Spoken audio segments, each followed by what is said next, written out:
ผักควายนั่นล่ะนะยังผักควายยังบ่เกี่ยวนะโอ้ยเกมบ่เตี้ยๆแล้วSto lo pe che ki mun blo ne sa tho yo khong no ma nhang sang pe kho ku thai do ne sai lại nữa chờ nho rồi bạc khoai cái này bao nó này bao này sa sai giờ cũng nó để bạc khoai ô này sao để bạc khoai trốn đông cho lo nhớ kiểu đã lâu cá chắp bò rồi là cá chấm bạc kia nó mua bao tàu sồi bao tàu vô bếp lâu một lâu luôn người bao tàu cho nó kêu cho bao tàu cho nó thầu nó bé cho xin nó bé cho cú tôi cú thay lửa nó thằng tao mà tin tôi nhìn bà lo tôi chỉ hiểu cho nó mà tên nó tên bé cái nên nó chỉ muốn đâu phá buồn nó họ cho nó chơi lò nào chỉ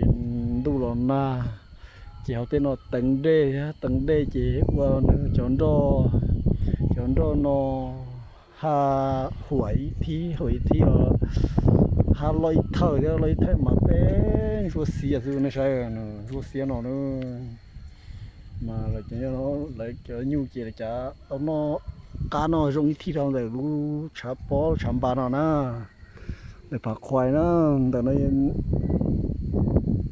bạc khoai chỉ lưỡi chả bó lo sản chỉ ba thằng nó bé cho lục nó khó nó na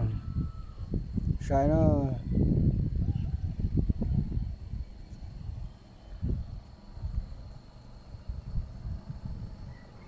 ไปnó bé chế muต่อพัฒนานะมาเป็นพัฒนา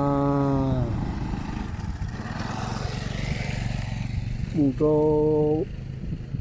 เกี่ยวลงช่างก็ปุ๋ยทิ้งไปหาซาไปมุงผ่าไปป้อมเป็นไรเขาเตะเอาไปดักไอ้รอซื้อไอ้รอมุงเกินดาช่วงเก็บมือดักไอ้รอของnóเกี่ยวมุงเป็นนอนะตัวสิไทยเตะนะ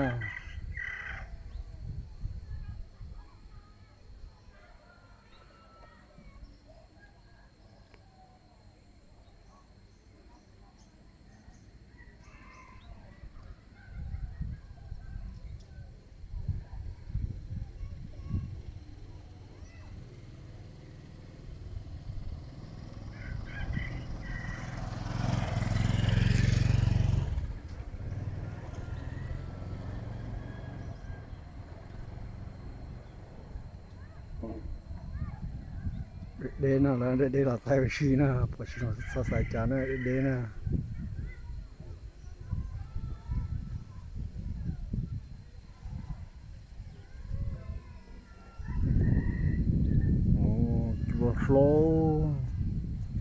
Chùa lo chỉ chừng nữa.